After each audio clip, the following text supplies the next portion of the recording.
Hayi siyaphila senza Right. Babule Lenyana Productions njengamanje sisesikhaweni siniphathele ikhandlela elizwinele la kungezwe yezikole.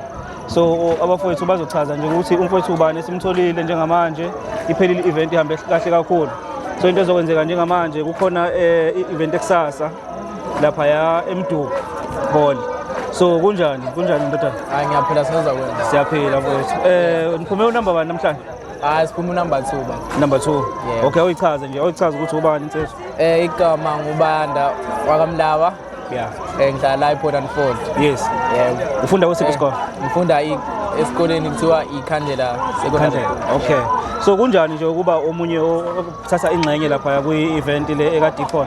Hayi ngumuntu ojabule kakhulu ukuthi nathi ngoba sizile la besisazi ukuthi sizothola lento le ngoba size sivivile singabafowethu besazi ukuthi sizokwenzani la. Besiqhenya futhi ukuthi noma size la sizophuma number 1. Okay.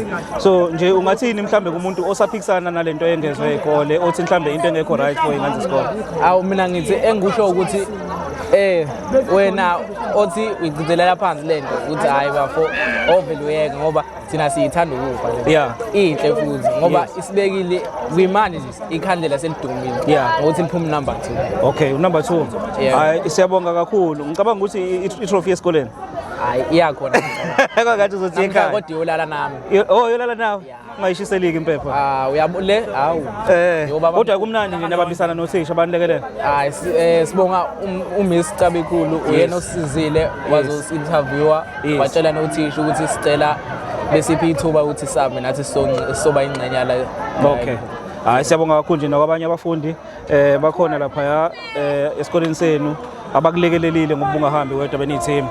Siyabonga kakhulu ukuthi niparticipate nikwazi ukuthi niphumelele niphuma number 2. Yeah. Okay. Sure. Ngizoyithola epage ni ke ne interview yenu.